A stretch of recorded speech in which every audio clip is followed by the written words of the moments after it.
Hi, everyone. It is so good to be here together today. I'm Yasmin Fodil. I'm the Chief Program Officer here at 100K10. And yes, really excited to be here and share more about how we are building on all of our success and moving forward over the next decade, as we've shared in the emails to date around this event. The focus for today is really building shared understanding around the impact that we've had, our vision for the future, specific goal that we're taking on related to belonging and the STEM teacher shortage, and excited to share. I'm gonna go ahead and share my screen. One second. This is the first time I'm doing a Zoom webinar. I think, as most of you know, at 100K10, we tend to have more interactive events. So if I do anything wrong, let me know in the chat. Okay, so today's agenda is full, but really exciting. To start, our founder and executive director, Talia Milgram-Elcott, will share how we landed on our vision and our specific goals for the next decade. This is the first time that we're sharing out our concrete goals, and we're really excited. My colleague, Teresa Mooney, will then join us to share our findings from the research we've done to date on the intersection of the STEM teacher shortage and belonging. And I will then facilitate a panel discussion with 4 of our incredible partners, Sasha Ban, Zee Cline, Sunyata Smith, and Twana Young, and we'll dig into the research together. And finally, we'll end by sharing next steps for growth and commitments. I do want to share a few quick logistical points. As I mentioned, we are using a Zoom webinar, so you won't be using audio or video, only our speakers will be visible. And here's one of our amazing speakers, Twana Young. Good to see you. Twana, if you go off camera, we will call you up when the panel starts. Great, okay. So we're using Zoom webinar. You won't be using audio or video, just us speakers will be visible. But please use the chat box throughout the event for any comments that you have about anything that we share and to engage in discussion with other attendees. You can also use the Q&A feature at any time, and that's located in the bottom panel of Zoom. So any questions, our team will try to answer them. And before I officially kick us off, I just want to thank everyone on the incredible 100K10 team. Every single person on this team has contributed to getting us to a place where we can take on such a bold goal, and is working incredibly hard to help it take root, including bringing together all of the different pieces of research and insight that we'll be sharing today. So thank you all. And with that, I would love for Talia, if you could share your video and join the virtual stage. Am I with you? Yes, I'm going to leave the stage. I'm going to see how I do that. Okay, great. Amazing. Thanks, Yasmin. And so good to see folks joining and saying hello on the chat and seeing your names. It's making me ache just a little bit for being in person together, even as I'm so appreciative that we can be in community together in this way and at this time. So where are we? Together we did it, as you all know, because it was your contributions and your hands that helped to build this. We reached the 100,000, exceeding it this past fall at 108,000 teachers, excellent STEM teachers prepared together over a decade in response to President Obama's call from 2011. And we have a right for a little round of applause for all of us and for the amazing work that we did together.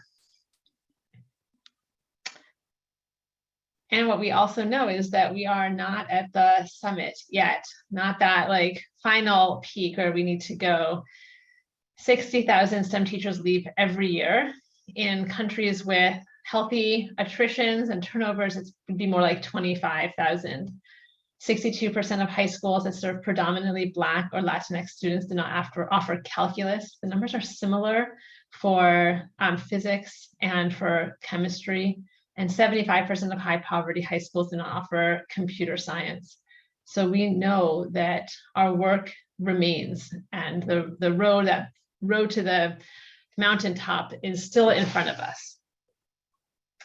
We began to think about this as a multi-decade goal, that it took us decades to get into the problems that our teachers and students experience in schools, to the inequities that we see there. And in this first, it will take us more than 1 decade, I should say, to get out. In that first decade together, we prepared more than 100,000 excellent STEM teachers, and we strengthened and improved and together helped to build a STEM teaching field capable of taking on an audacious shared challenge.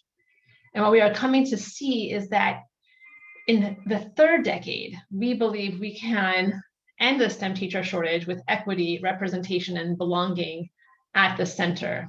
And so the question for us is, what happens in this second decade? What do we do to build on the first decade and to bring us toward that vision, that mountaintop at the end of the third, and truly prove that we can, as a community, as a collective, solve a challenge together that we could not solve on our own, but that we can actually make progress on the things that seem most intractable in our society. And so when we asked ourselves, how do we find this next goal, we thought about whose direction we should take, whose experiences should guide us, whose stories should animate the work that we as a field do. And so we launched what we called the Uncommission. So many of you were part of this by talking and listening to students, by enriching the conversations with the students you work with directly. Here are just some of them, the storytellers and students of our Uncommission, whom we invited to share with us their experiences, to tell us a story about something true for them during their time in school, in science, in technology, in math, in engineering. We had an incredible response from our young people, with 590 stories shared in under 3 months. 21 years of age was the median, 82% people of color, 75% female or non-binary, 38 states, including the District of Columbia, and 100% of storytellers who heard from a supportive adult about their story. When we designed the Uncommission and we thought about how do we direct this next decade? How do we point ourselves to the most important challenges to take on? We thought a lot about who has set the direction in the past, and how even our own 100,000 goal came from the President's Council of Advisors on Science and Technology, an august group of folks at the top of their fields. And how when we do that, we can so often miss the truths of the experiences of those closest to the both beauty and opportunity and the challenges of the work that we are trying to do. And so our Uncommission intentionally was grounded in the experiences of those most excluded from STEM. And those are Black, Latinx, and Native American communities most excluded from STEM opportunity, from pre-K all the way through not just high school and college, but the workforce as well. And really taking a page from what we learned from the Othering and Belonging Institute and their vision of targeted universalism, of what our friends in the design world would call universal design, that when we design from those most excluded and from those edges, that we can see truths that would often be hidden, that we can elevate those experiences and create systems and solutions that intentionally benefit those who have been most excluded, and in the course of that, ripple out to others as well. When we have had the chance to talk about stories, and many of you have been part of this yourselves, reading and championing our young people, we have made sure that we always center in their words. And so I want to take a minute to collectively take a moment to read Peyton's story. I'm going to just give us some quiet.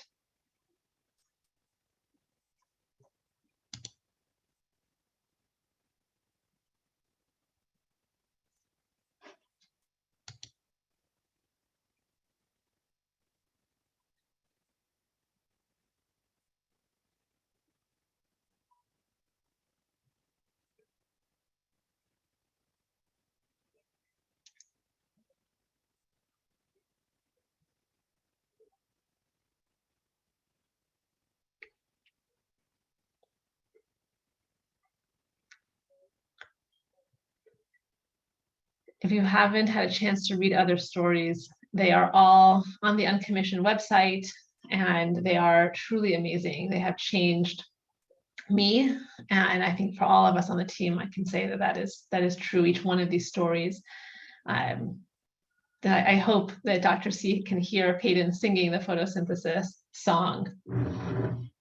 So what did we hear from these nearly 300 stories? Three things. One, and you all know this, you know it in your bones, you know it from your work every day. These young people have not given up. There is a story out there that they have, but it is not true. They are so fired up and they want to make a difference. They want to make a difference in STEM and with STEM. But what they also told us in 94% of the stories is that they need to feel that they belong in STEM. And finally, they told us that it was teachers who are the most powerful force for fostering belonging in STEM. I'll tell you just a personal story that when the ethnographers and data folks who had read over every one of the stories and helped to understand what were the insights inside of them came to share the wisdom they had found with us. They had like a dozen insights that they felt were about STEM.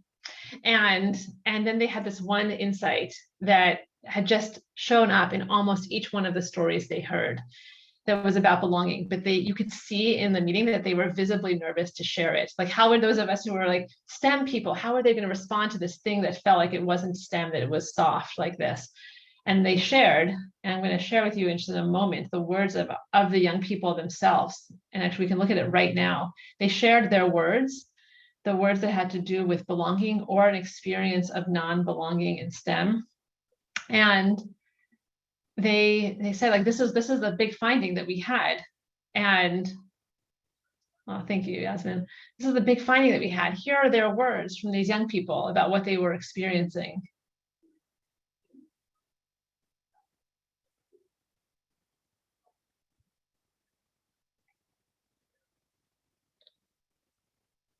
And what felt very clear from what they were sharing and from these stories is that more than anything else, in order to succeed in STEM, our young people needed to feel like they had a place there, that there was someone to turn to for help, that their potential was recognized, that they were comfortable and welcome, that others that looked like them were also there, that someone listened to them, noticed them, supported them, that they had their place and that they belonged.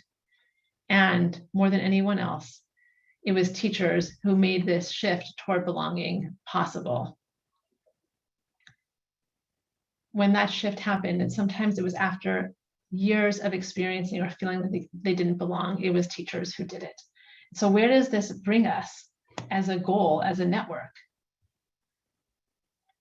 We know that if we're going to reach a vision of a country in which all students can experience excellent STEM learning, that we need to be focused on our Black, Latinx, and Native American students and teachers in the schools experiencing the greatest shortages.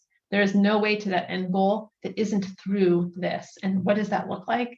It means that we center equity, preparing 150,000 STEM teachers and retaining 150,000 STEM teachers, especially for the schools experiencing the greatest shortages. That we do that with representation, which means that we focus on preparing and retaining Black, Latinx, and Native American STEM teachers. And we'll work with all of you to identify what we think is the aspirational goal that will bring us to that vision, and that for these teachers who will be teacher leaders in their schools and in their communities, that they can be supported to cultivate classrooms of belonging for their students, and that the schools in which they work cultivate workplaces of belonging with a focus on Black, Latinx, and Native American students and teachers. So what does the second decade in our 3-decade journey look like? 150,000 excellent STEM teachers prepared, retained with equity, representation, and belonging at the center. As with our first goal, we will only reach it if each one of us digs in to contribute from where we are strong, and if we work together in new ways to learn, to innovate, to do more of what works and less of what doesn't, for all the places where we are going to need to learn and stretch and innovate as a field. Today is definitely not the end, and it's not the beginning either. We have amazing work behind us and amazing work that we have yet to do. And we really stand at this like liminal space, having successfully completed one journey together and getting ready to embark on our next one. Together, we have a chance to make more progress than we have ever made on our own. And what we know at Team 100K10, because we have done it with all of you, is that when we set a big goal, when we band together and unleash our unique strengths in unison, we can achieve amazing things. We have done it once, and we can do it again with all of you. Thank you so much for being here. Back to you, Yasmin, to take us deep into the work and to bring us together to deeper learning. Thank you so much, Talia.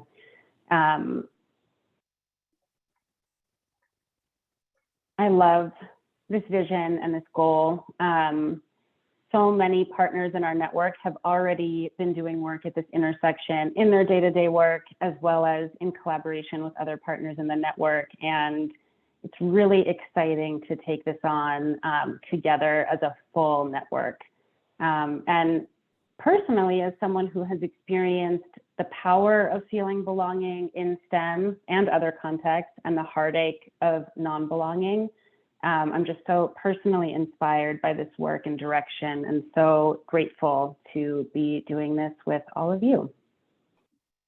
So I'm going to dig into the research. In the first few months of 2022, we set out to learn as much as we could about belonging for Black, Latinx, and Native American students, particularly how it connects to the STEM teacher shortage. We read a bunch of articles, scientific papers, resources. We combed through all of the Uncommission stories, and I think someone asked about it in the chat. We have a full set of insights that we can share with folks. We looked at all of the project teams that have done work focused on belonging, and we talked to nearly 60 individuals, partners, teachers, and other folks who have been working in this space.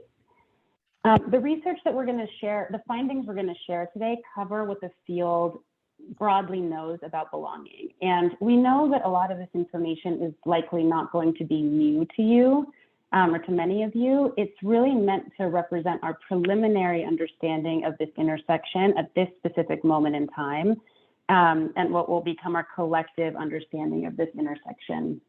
We really hope that it provides some early fodder into thinking about how you might contribute to this next shared goal, and we intend to continue to build out this understanding to include all of your wisdom, insights, and perspectives. Keep asking questions in the chat or in the Q&A feature, and we will answer. And after the event, we'll also be sharing a form for you to add your perspective in a more detailed way. So excited to hear what you think. So as Talia mentioned, our storytellers touched on many concepts and feelings related to belonging. And before we really dig into the findings, I want to address one of the questions that has come up in the research, is really why we landed specifically on the term belonging. And when storytellers described their experiences in STEM, both positive and negative, we really felt like the term belonging best encapsulated the fullest range of what we heard from storytellers. And we've also seen it show up in a range of places outside of education. International organizations are using it to understand things like country level wellness. Many workplaces are using it to think about retention. And all that being said, we recognize that in education, the term belonging can be loaded and have different connotations or meanings for different people. Practitioners and experts, including teachers, sometimes use different terms like social justice or diversity, equity, and inclusion. And in all of our conversations, or in many of our conversations, folks noted that the term belonging could imply conformity, and that using it risks suggesting that we expect students and teachers of color to feel belonging in spaces designed for white people. And this is not our goal, not what we're hoping to achieve through this work.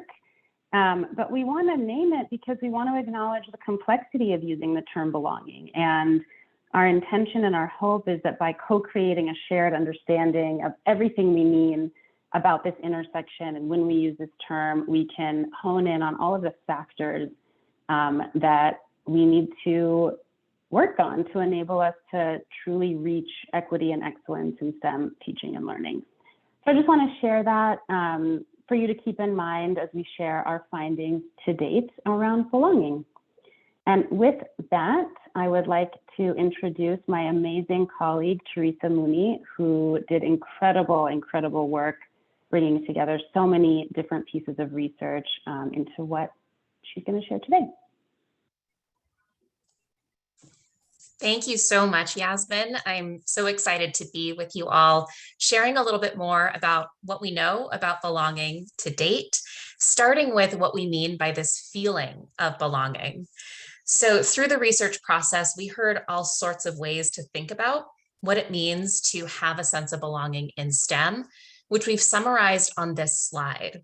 So if you have a sense of belonging in STEM, you feel respected, valued, and accepted by others in your classroom and school.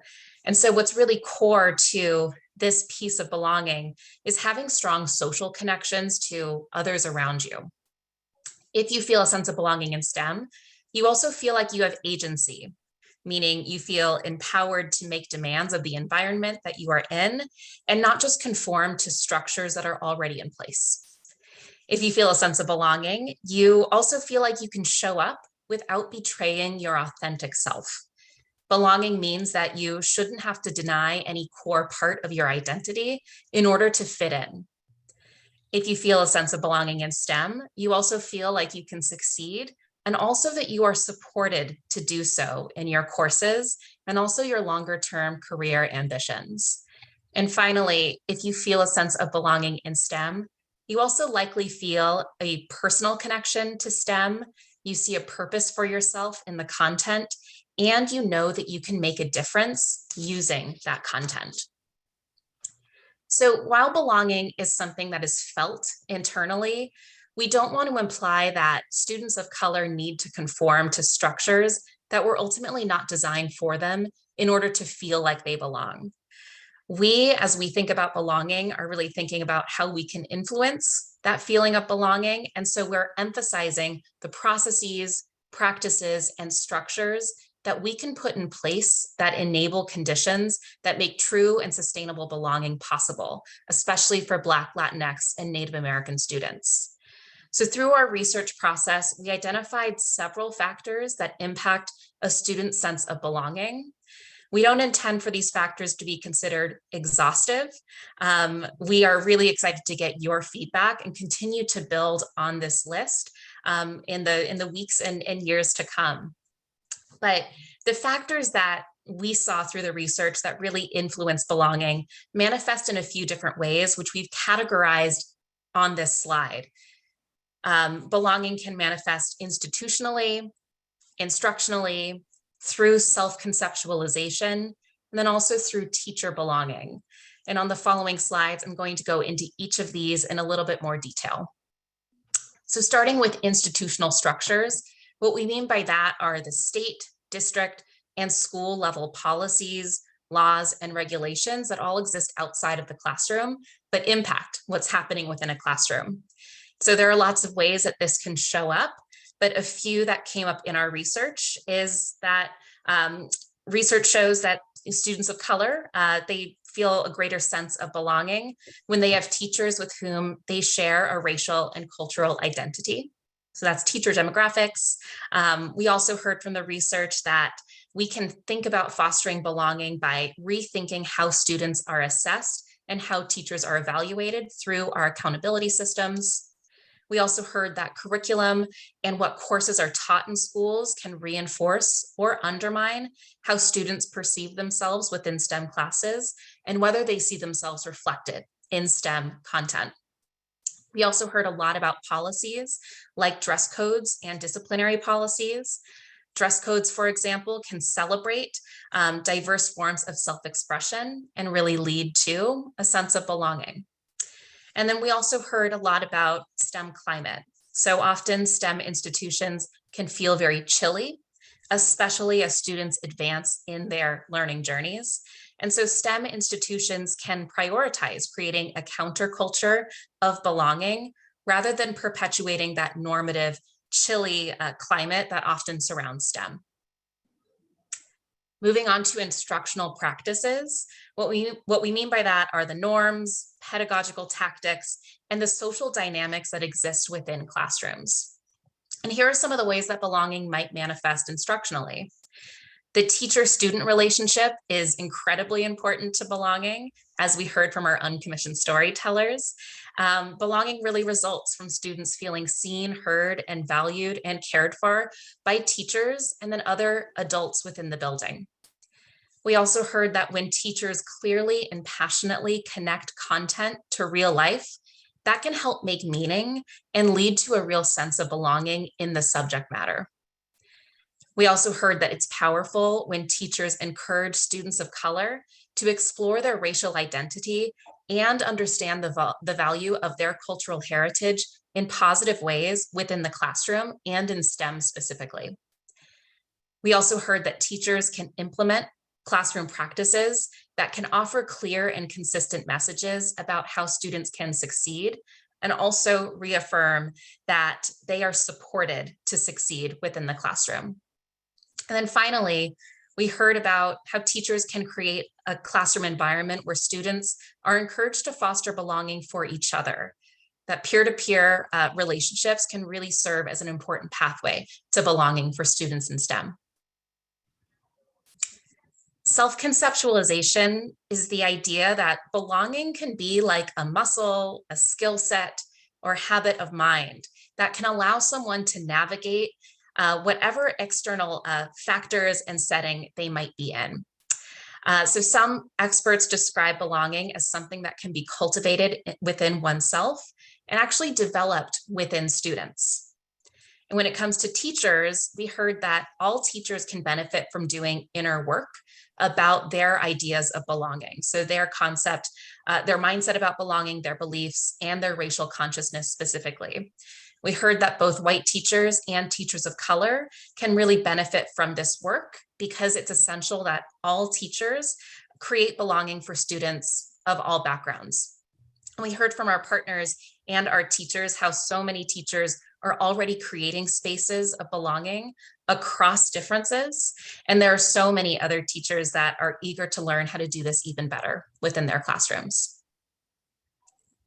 And finally, teacher belonging is an essential part of student belonging because teachers cannot foster belonging well for their students if they're not experiencing it themselves. We heard from the research that creating positive work environments is perhaps the most powerful way to support teachers to create belonging for their students and experience it themselves. And some ways to do this include valuing teachers as professionals and recognizing their expertise, offering robust and collaborative professional learning opportunities, and finally, fostering community for our teachers so that no one feels isolated because of the subject that they're teaching or because of their racial identity. And before we dig into our panel, we wanted to share just a little bit more about the current state of belonging in STEM. And we know that many of you are living this day in and day out, but we thought it was important to share the reality in which we're seeking to achieve this next moonshot goal. So as Talia shared, we are continuing our work because the STEM teacher shortage persists. But as we think about how to advance that work, we also have to recognize the state of belonging for students and teachers is impacting their STEM classroom experience. So young Americans are experiencing an acute sense of non-belonging that's been made worse by the COVID-19 pandemic. We also heard that teachers are tired and they are struggling to feel a sense of belonging too, and in turn, often struggle to foster it for their students. This is especially true for Black, Latinx, and Native American students and teachers who experience non-belonging in unique and extreme ways across all levels of society. From bias in hiring practices to police shootings across the country, to everyday microaggressions, people of color are disproportionately discriminated against, targeted, and othered. And as a result, Black, Latinx, and Native American people are more likely to experience belonging uncertainty, which is the feeling when negatively stereotyped groups worry about whether the spaces they are in are truly for them. And studies have shown that Black and Latinx teachers report experiencing racism, a lack of respect, and are being given extra and different responsibilities from their white peers, all reasons why we might see them leaving their jobs at disproportionate rates. And in classrooms, belonging uncertainty adds to the cognitive burden of students, which can impact academic performance. If you need to worry about whether you belong, you're dividing your attention between that and the subject matter at hand. Right now, belonging is being challenged by anti-truth policies and practices that undermine and threaten how students and teachers experience and cultivate belonging. So when a state says that topics like race and gender identity don't belong in schools, these policies imply that some students and their families also don't belong in these schools. Secretary Cardona said it best when he recently shared that equity itself is under attack. I'll now pass it back to Yasmin to dig into this content through our panel.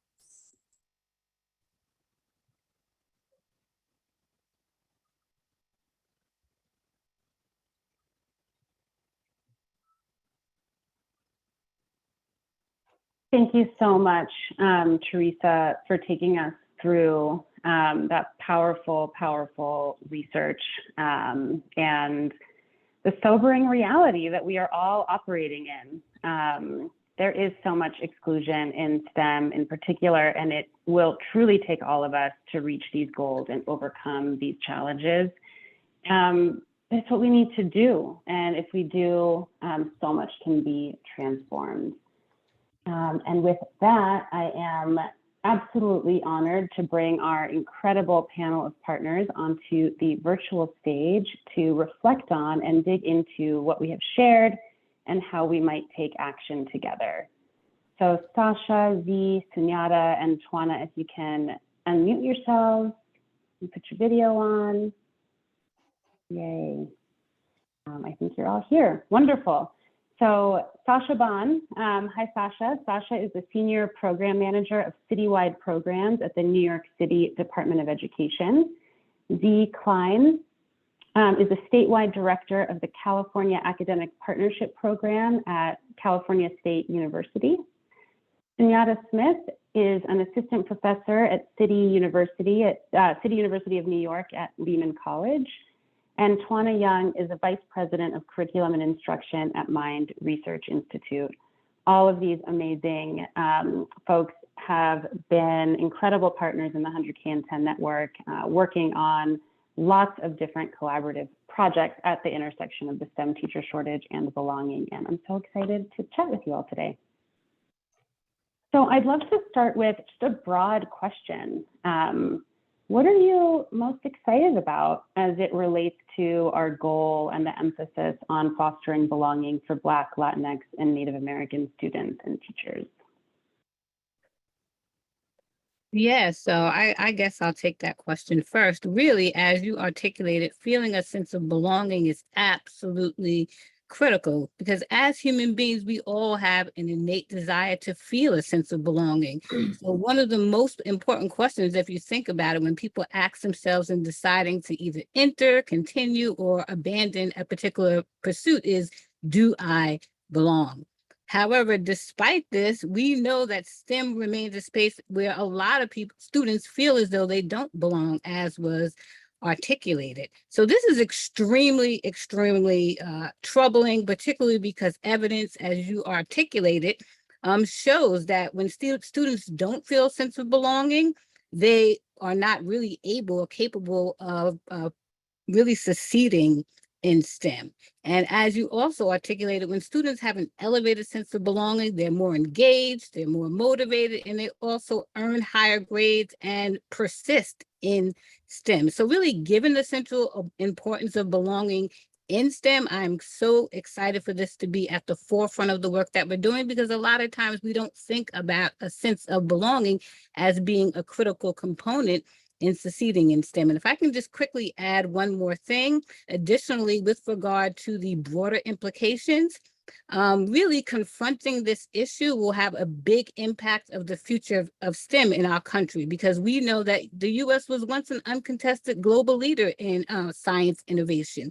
But actually, and very surprisingly, by the year 2025, millions of STEM jobs in America will remain unfulfilled due to the lack of skilled workers to fill those positions. So really, in beginning to change these dynamics, it's critical for us to foster a sense of STEM belonging, because when you think about it, there are millions of missing people that don't enter the STEM fields, and really those missing millions are people of color. So once again, central to solving this problem is to foster a sense of belonging so that these individuals will enter the STEM profession. So I'm just excited to see what impact this will have on the future of STEM in our country.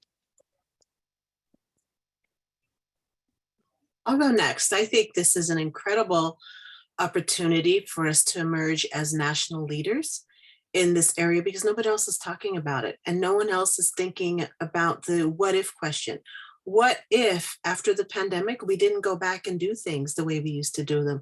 What if we really thought about bold and new innovative ways to engage in this work and engage in education? And I think that's what the leadership in 100K10 is inviting us to do, is to come to the table as educators and as individuals who are part of the educational system, the students, the educators, all coming together, the leaders, and saying, okay, what should this system look like? We don't have to build the same system that wasn't working, but we can build a new system.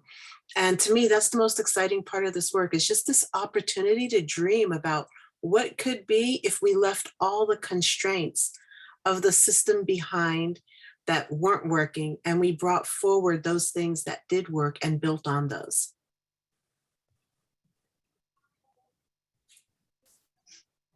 I think to sort of piggyback a little bit on what Sunyata started and Zee built on, you know, the sense of belonging really is something that's important. And there's often a misconception in STEM that it's a very individualistic type of endeavor and something where you're competing with other people. And you know, this really couldn't be further from the truth. You know, most STEM initiatives are team efforts. And we know that there's data that shows, for example, when kids do one of those like draw a scientist or draw a mathematician activities, they tend to draw more often than not always, but usually they'll draw someone who looks a lot like what we would stereotypically think of as a STEM professional. It's a white male, usually with like Einstein hair, maybe in a lab coat, doing something nerdy. And this is actually something, there's data that shows that the number of kids who will draw that kind of character increases from, you know, early childhood to adolescence, whereas, you know, we'd like to see that trend going the other direction. So I think there's a lot of need, both in terms of addressing some of the, you know, misconceptions around what STEM professionals and what STEM fields look like and what those experiences are. And I'd also just add, to build on what Zee said, you know, we have a lot of really complex problems that need a lot of people with solid STEM training to tackle. And we also need people who are representative of our communities to tackle those problems effectively. And so that really underscores the importance of having this sense of belonging for both our students and for our STEM teachers. Yeah, I would like to add, I love everything that's been said. I especially love, Zee, how you talked about dreaming about something better. And the thing that strikes me about this is we've talked about helping and supporting students of color in STEM subjects for years. And usually what happens is we'll have some posters of some famous mathematicians, and it still feels like exceptionalities. Like, these are the exceptions. And we've got to change that, because the way STEM subjects feel for students is like it's a place where we sort and select them. Like, these kids can do it, these kids can't. And then it's exacerbated by the culture that we have in our country, where people will proudly stand up and say, I'm not a math person, or no wonder they can't do math because I can't do math. And so you get this idea that people who look a certain way, kind of like what you were talking about, Sasha, about the drawing, those are the people that can do math. And so we have to first, like, to make a change, we have to acknowledge that people feel separate and why they feel that way and what we continue to do to make them feel that way. And once we do that, and I love this focus that you all have, because I feel like you're doing that. Once we do that, we can actually make change. And I liken this to the fact that everybody wants to have more cultural things. So my family is a big Marvel. They like Marvel and DC and all the comic books. And you'll sometimes have a superhero, like let's say Superman, that all of a sudden is a Black Superman. And now everybody feels like that's culturally relevant. But if you think about the difference between making Superman Black and having Black Panther, who was designed to be Black, who's part of a Black community that has a culture that's connected, you move away from this sort of surfacey to this deep thing. And that's the work that has to happen to actually get to belonging.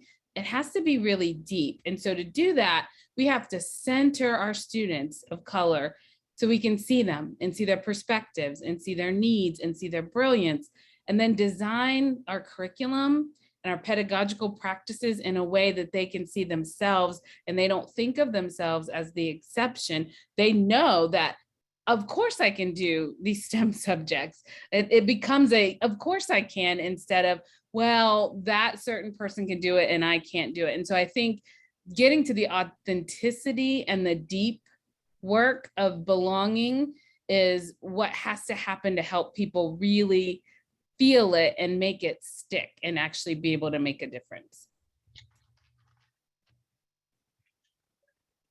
I love that, Twana, and it's so powerful and such an important reminder for us around how to approach this work in not a surface level way, and to really get deep.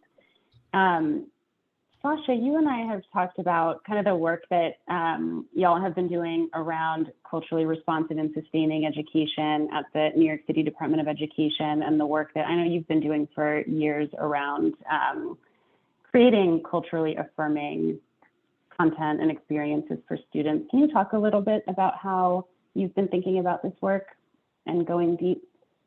Yes, absolutely. And I think I feel like I'm really building off Twana here, because we're thinking a lot about this idea of those different levels of culture, and also in really supporting our educators and empowering them to move beyond some of those surface level things like the representational posters, or, having like a assembly or like an international food night, to really looking at some of those deeper aspects of culture. We've done a lot of work with the work of Zaretta Hammond, really looking at those different levels of culture, and particularly looking at how we can incorporate more of that deep level culture, things like sense of belonging, like sense of a group dynamics or decision making, or individualism versus collectivism, to really shape a lot of the design of of curriculum and instruction and our relationships with students.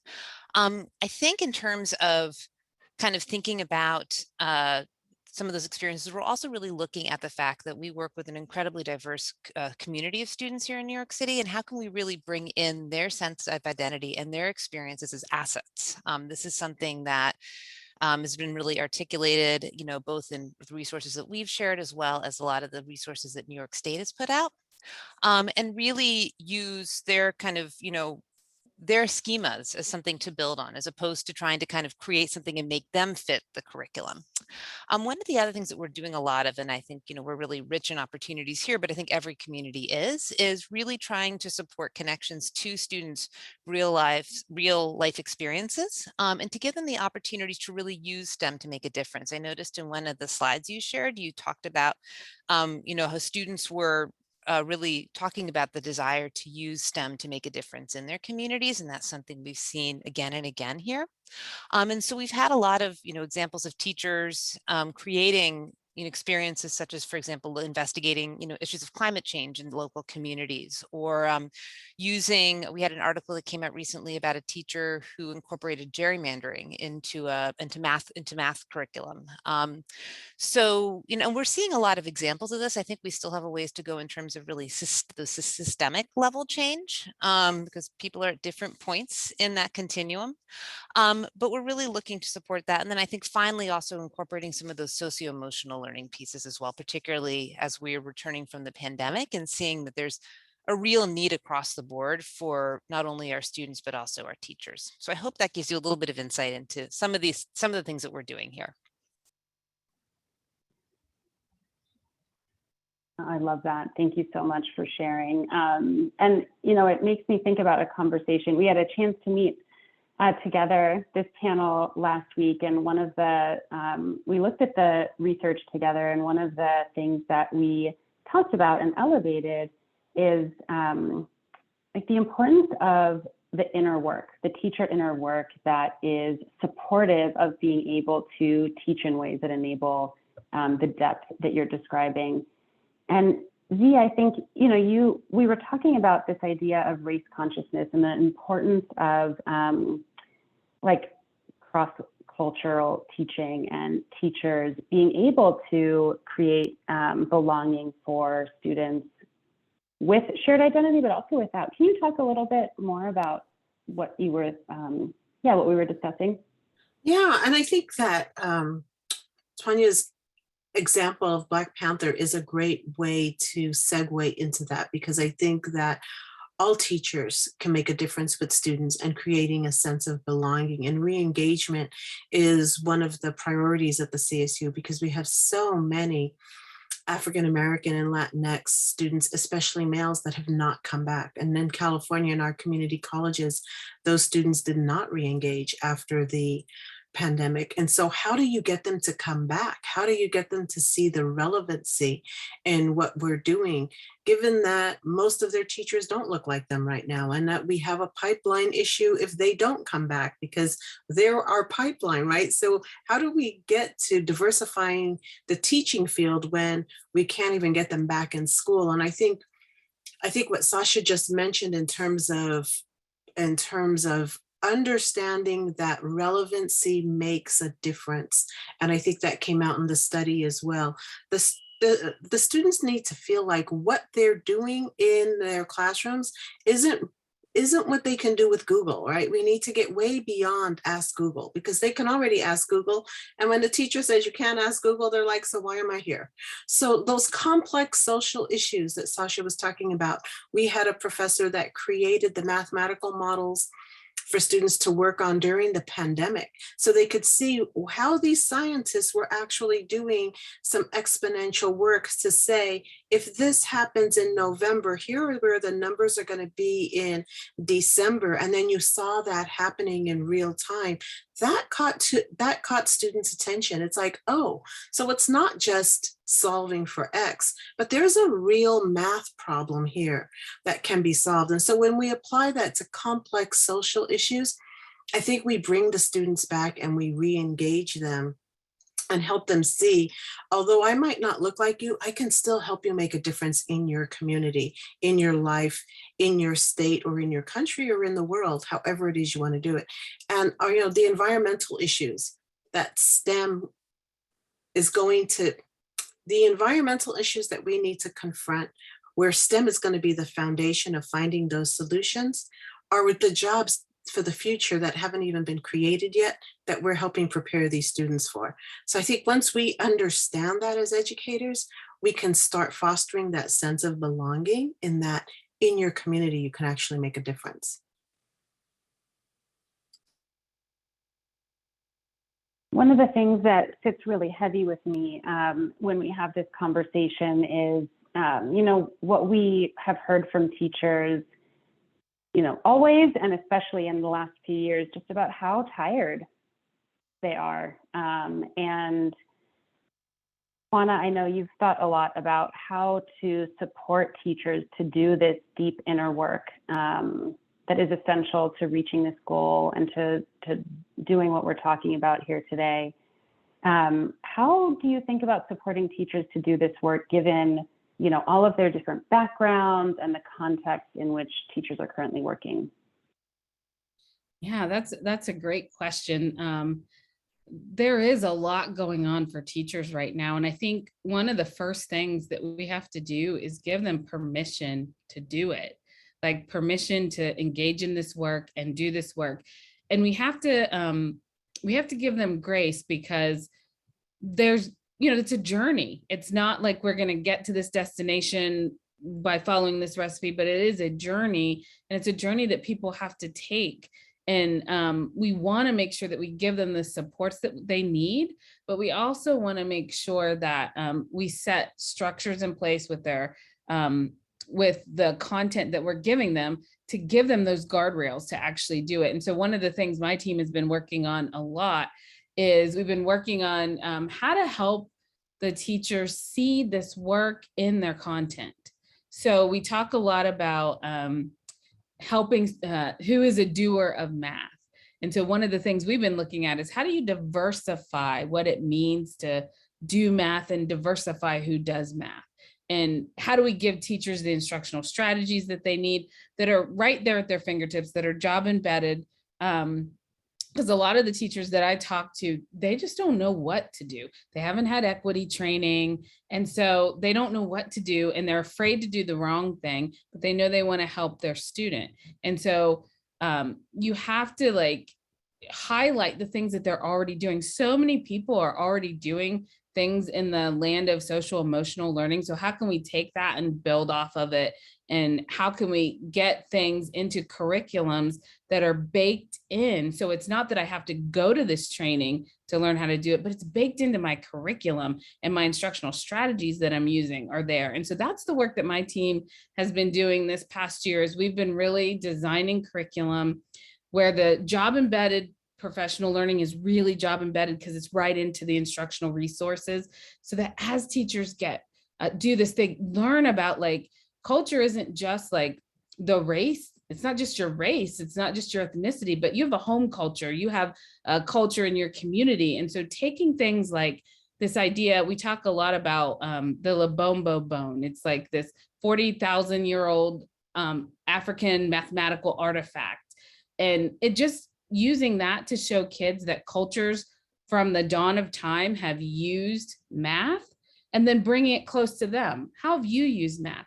We all have mathematical artifacts in our home. We all have a string that we use to measure something, or a special cup we use when we can't find the measuring cup. And so kids are growing up and they're doing these mathematical things, but they don't realize they're mathematical. And so helping give teachers the tools and the strategies to actually pull that out and make the connection, that helps teachers see how they can really support this work with kids.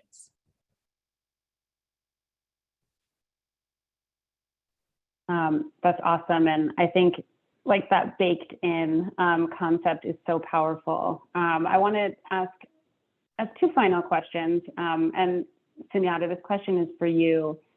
Building on what Twana was talking about just now, you've been working on like thinking about these practices, but also combining that with an experience of supportive self-care. And I'd love to for you to share a little bit about how you are approaching building belonging mindsets with the teachers you work with. Sure, absolutely. Matter of factly, I received a small implementation grant from you all at 100K10. And really the overarching goal of the project is to begin to engage teachers in professional learning communities, where they can learn to begin to utilize a revolutionary pedagogy to foster a sense of belonging among particularly racially and ethnically diverse students. Also, the professional learning community that me and my colleagues are putting together will help to engage teachers in this inner work that we've been speaking about, so that they'll be able to increase their levels of racial consciousness, as Zee was talking about. And this, I don't know if you heard of this pedagogy, it's called Contemplative Pedagogy. This is the revolutionary pedagogy that we will be training teachers during their participation in the professional learning community. And this pedagogy is really, really groundbreaking. And it allows students to focus internally and to be the driving force behind their learning. And essentially, the objectives of this pedagogy are very similar to those of culturally relevant pedagogy. So contemplative pedagogy, just to give you a flavor for what it utilizes contemplative practices such as mindfulness. It utilizes a process that's called beholding, which is a process of deeply internalizing and exploring different subjects that you're learning through sustained attention. And it also includes things like contemplative reading and contemplative writing. So if you really think about it, traditionally learning in STEM education has been dominated by what I would like to call third-person ways of knowing, which usually involves rational, computational ways of knowing. And this imbalance, if you think about it, of privileging one form of knowing over another, really dismisses and invalidates the other ways of knowing that can really isolate students from the content that's being learned. So really what contemplative pedagogy does is it shifts from a third person perspective to a first person perspective. And this alone can foster a sense of belonging because it allows the STEM content to be learned in a way that legitimizes the student's experience, much in the same way that culturally relevant pedagogy does. And quickly, because we're running out of time, with regard to teachers, as was mentioned, once again, we really, really need teachers that are racially conscious, right? Teachers may not share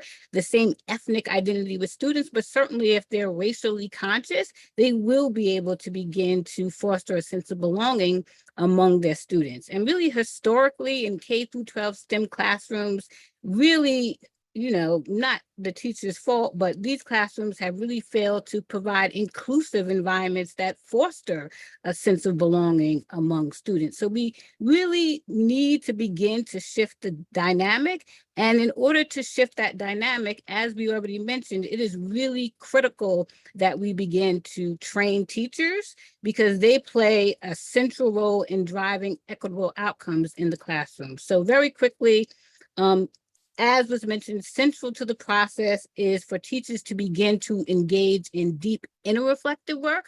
So to facilitate this process in the professional learning community, teachers will begin to work together to deeply internalize all of the factors that perpetuate the lack of feeling a sense of belonging in STEM. Also, they begin to critically reflect upon their own racial identities and implicit biases, right? Because if they're not able to do that, they won't be able to connect and foster a sense of belonging for their students. And also, as previously mentioned, they will learn about this innovative pedagogical strategy to foster a sense of belonging among their students. So really the bedrock of the work that these teachers will be doing in the professional learning communities will be to engage in the inner work that is really needed for them to be able to connect with their students.